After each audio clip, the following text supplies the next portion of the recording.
আদিনাথ মন্দিরের প্রকৃত ইতিহাস, কিভাবে আদিনাথ অঞ্চলের নাম মহেশখালী হলো, তার পরিপূর্ণ বর্ণনা আজকে আমি আমার ভিডিওতে সবার সাথে শেয়ার করব।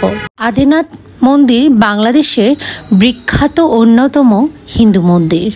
এটি বাংলাদেশের উপকূলীয় শহর কক্সবাজার থেকে 12 কিলোমিটার দূরে বঙ্গোপসাগরের মধ্যে দ্বীপ মহেশখালীতে অবস্থিত। কক্সবাজার জেলায় মহেশখালীর উপজেলার গৌরঘাটা ইউনিয়ন ঠাকুরতলা গ্রামে এই মন্দিরটি অবস্থিত, যা সমুদ্রতল থেকে প্রায় 85.3 মিটার উঁচুতে। এই মন্দিরটি মৈনাক পাহাড়ের চূড়ায় নির্মিত, যার সমতল থেকে 69টি সিঁড়ি ভেঙে উঠতে হয়। 108টি নামের মধ্যে আদিনাথ অন্যতম। আদিনাথের অপর নাম মহেশ, আর এই মহেশের নাম অনুসারে মহেশখালী। কক্সবাজার থেকে যেতে হবে 6 নং জেটি। কক্সবাজার যে কোনো জায়গা থেকে অটোরিকশা কিংবা সিএনজি নিয়ে চলে যান ঘাটে। কক্সবাজার 6 নং ঘাট থেকে জনপ্রতি ভাড়া 90 টাকা পড়ে, যদিও ঈদের কারণে আমাদের পড়েছিল 120 টাকা করে। আমরা স্পিড বোট করে গেছিলাম, আর মহেশখালীতে পৌঁছাতে সময় লাগবে 20 থেকে 25 মিনিট। এছাড়া আপনারা কিন্তু ইঞ্জিন চালিত নৌকা করেও যেতে পারেন এই মহেশখালীতে। মহেশখালীতে অনেকে যান, আবার চিন্তা করেন দুপুরে খাবার দাবার কোথায় খাবেন। সেখানে কিন্তু দুপুরের প্রসাদ রয়েছে, আপনারা কিন্তু প্রসাদ টাকা দিয়ে কিনে নিতে পারেন, বা ওখানে অনেক রেস্টুরেন্ট আছে যেগুলো কিনা নিরামিষ হোটেল।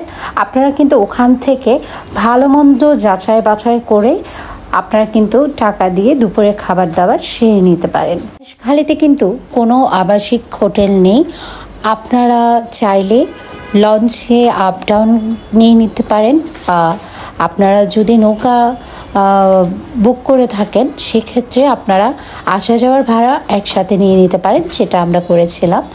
তো পাহাড়ি দ্বীপ মহেশখালীর অন্যান্য দর্শনীয় স্থানের মধ্যে আছে বৌদ্ধ বিহার, রাহাইনপাড়া, স্বর্ণ মন্দির, ঝাবন, সরপাড়া ব্রিজ, পান বাগান ও লবণের মান। এছাড়াও এই পাহাড়ি দ্বীপের চারপাশে ঘুরে দেখতে খারাপ লাগবে না আপনার। যে কোনো পর্যটক স্থান আমাদের দেশের সম্পদ। প্রাকৃতিক সৌন্দর্যের জন্য ক্ষতিকর হয় এমন কোনো কাজ করা থেকে বিরত থাকুন, অন্যদেরকেও উৎসাহিত করুন। দেশ আমাদের, দেশের সকল কিছুর প্রতি যত্নবান হওয়ার দায়িত্ব কিন্তু আমাদের। লঞ্চ ঘাটে নেমেই আমরা একটা টমটম ভাড়া করি, আর টমটমের ভাড়া পড়েছিল মাত্র 80 টাকা, যেটা কিনা আপনাদেরকে একদমই মন্দিরের নিচে পৌঁছে দেবে।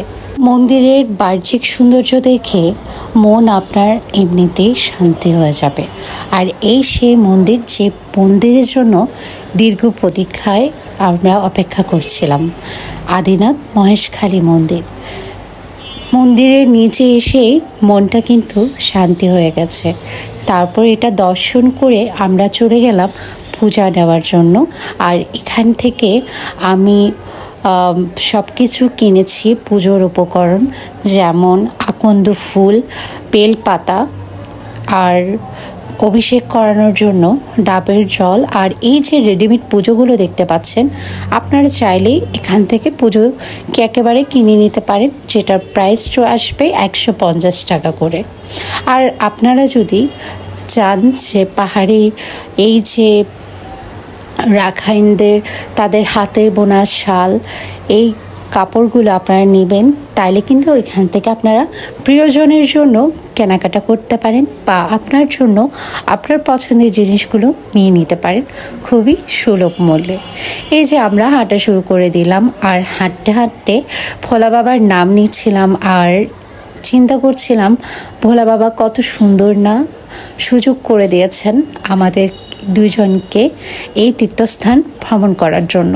খুব ইচ্ছে ছিল মাকে নিয়ে মন্দিরে যাব, আর ভোলা বাবা এই সুযোগ, আমার এই ইচ্ছেটা পূরণ করে দিবেন আমি কখনো কল্পনা করতে পারিনি। আমাদের জীবনে অনেক পরিকল্পনা আমরা করে থাকি, কিন্তু অনেক সময় দেখা যায় সেই পরিকল্পনা হতে হতেও নষ্ট হয়ে যায়। আবার দেখা যায় হুট করে এমন কোনো পরিকল্পনা হয়ে যায় যেটা আমরা আগে থেকে কখনো কল্পনাও করিনি। আসলে ভোলা বাবা আমার অনেক শক্তি। ভোলা বাবা না চাইতে আমাকে এত কিছু দিয়েছেন যেটা আমি কখনো কল্পনা করতে পারিনি। বাবা, তুমি সব সময় আমার পাশে থেকো, এতটুকুই চাই। আর আমার শক্তি তুমি ছাড়া আমার কেউ নেই। মন্দিরের ভিতরে ঢুকে আমার বারবার বলতে ইচ্ছে করছিল যে তুমি আমায় কোথা থেকে কোথায় নিয়ে গেছো। আমার যে স্বপ্নগুলো তুমি পূরণ করেছো সেগুলোর কৃতজ্ঞতা প্রকাশ করতে করতে পুরো একটা জীবন কেটে যাবে, তাও সেই কৃতজ্ঞতার ঋণ আমি কখনো শোধ করতে পারবো না। লোককাহিনী অনুসারে শিবের সাথে স্থানীয় জমিদার হাজী নূর মোহাম্মদ শিকদারের সম্পর্ক গড়ে ওঠে একটি গাভীর মাধ্যমে। শিকদার সাহেবের একটি দুগ্ধ গাভী ছিল। গাভীটি কিছুতেই বাড়িতে দুধ দিত না। দুধ না দেওয়ার কারণ অনুসন্ধান করে তিনি জানতে পারেন যে গাভীটি প্রতিদিন পাহাড়ের গভীর জঙ্গলের ভিতরে একটি পাথরের উপর দাঁড়ালে স্ফুটভাবে সাফেদ দুধের পাথরটি স্থান হতো। এই কাজ থেকে গাভীর বিরক্ত রাখতে শিকদার সাহেব রশি দিয়ে দুধের জন্য গাভীকে বেঁধে রাখেন, কিন্তু শিকদার সাহেবকে ব্যর্থ করে দিয়ে রশি ছিঁড়ে গাভীটি নির্দিষ্ট স্থানে গিয়ে পাথরটিকে দুধে স্নান করতে থাকে। এভাবে তিনি গাভীকে ওঠার করণীয় কাজ থেকে বিরত রাখার চেষ্টায় ব্যর্থ হন এবং স্বপ্নে মন্দির প্রতিষ্ঠার আদিষ্ট হন। স্বপ্নাদেশ পেয়ে শিকদার সাহেব 100 একর জমি দান করেন এবং একজন সৎ ব্রাহ্মণ দ্বারা কাঁচা ঘরের মন্দির প্রতিষ্ঠা করেন। সেই মন্দিরটি এখন আর নেই। এর পাশে বর্তমান মন্দির নির্মিত হয়। কিছুদিন পর শিকদার সাহেব পুরনায় স্বপ্নে আদিনাথের পাশে অষ্টভুজা মন্দির প্রতিষ্ঠা করার জন্য আদিষ্ঠিত হন। শিবের শক্তি অষ্টভুজা মূর্তিটি নেপাল থেকে আনতে হয়। এক নাগা সন্ন্যাসীর সহায়তায় নেপাল থেকে পাথরের অষ্টভুজা দুর্গামূর্তি আনয়ন করে আদিনাথ মন্দিরের প্রতিষ্ঠা করা হয়েছে। মন্দিরের প্রতিষ্ঠা ক্ষেত্রে মহেশখালীর জমিদার হাজী নুরুল মোহাম্মদ শিকদার, তিনি রামর জমিদার প্রভাবতী দেবী এবং নেপালের রাজার পৃষ্ঠপোষকতায় ও আর্থিক সহযোগিতায় মন্দিরটি নির্মাণ করেন। কথিত লোককাহিনী অনুসারে কিংবদন্তি দ্বীপ মহেশখালীতে শিবের আগমন ঘটে ক্রেতা যুগে। রাম রাবণের যুদ্ধের সময় শিবের কৃপালাভের জন্য রাবণ তমনাক পর্বতে শিবকে আনতে যান।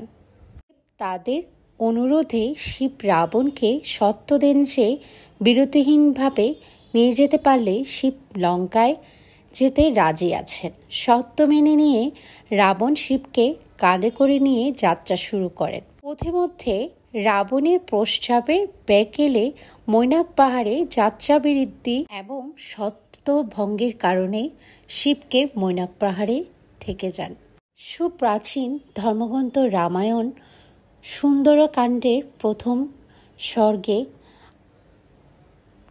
৭৮তম শ্লোকে এই রামায়ণে সমুদ্রের তমনাক পর্বতের অবস্থানের কথা বলা হয়েছে। লোককাহিনী অনুসারে আদিনাথ মন্দিরে অবস্থিত পাহাড়ের নাম তমনাক। তমনাক শব্দটি পরিবর্তিত হয়ে মহেশখালী শব্দে পরিণত হয়েছে বলে জানা যায়। তবে প্রথম ধারণার শব্দগুলো প্রচলিত বিভিন্নভাবে বিভিন্ন সময়ে দেখা যায়।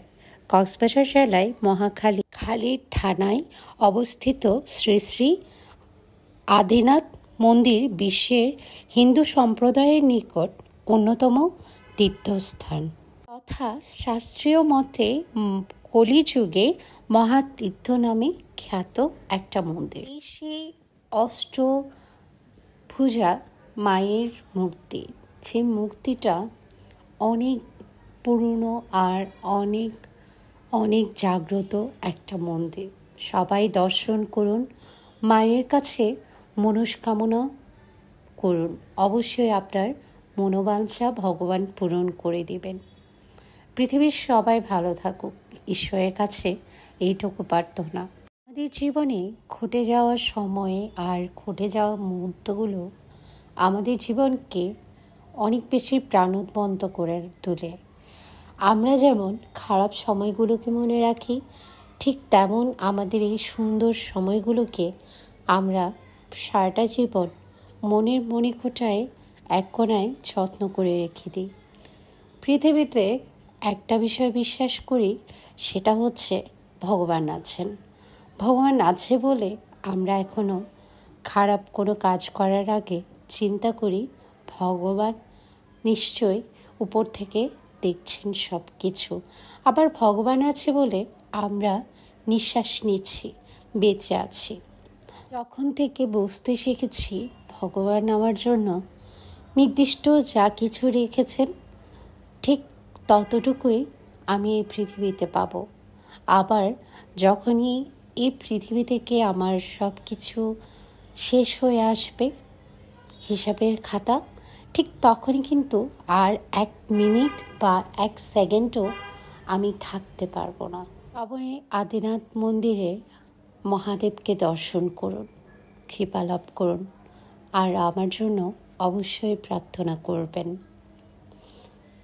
এই দুর্লভ দর্শন আপনাদের যদি ভালো লেগে থাকে অবশ্যই লাইক, কমেন্ট, শেয়ার করে আমার সাথে থাকবেন। হয়তো দেখা হবে অন্য কোনো ভিডিওতে। আর কেমন লেগেছে অবশ্যই কিন্তু জানাতে ভুলবেন না। আমরা প্রসাদ শেষ করে চলে যাচ্ছি বাবার মন্দির থেকে। বাবা যদি কখনো বাঁচিয়ে রাখেন আবার বাবার সাথে দেখা হবে। আর মনটা বড্ড খারাপ হয়ে যায় বাবার মন্দির থেকে যখন চলে যায়। সত্যি কথা বলতে এই যে শান্তির জায়গাটা, এটা আপনি পৃথিবীর আর কোথাও পাবেন না। আর আমরা লঞ্চ ঘাটে চলে আসি। আবার যে স্পিড বোটে করে এসেছিলাম, এই স্পিড বোট করে আমরা আবার চলে যাব। আর এই যে আমরা চলে যাচ্ছি, তো টাটা, বাই বাই। আজকের মতো সবাই ভালো থাকেন, সুস্থ থাকেন। আর অবশ্যই কেমন লেগেছে পুরো ভিডিওটা অবশ্যই কিন্তু জানাতে ভুলবেন না। Tata everyone.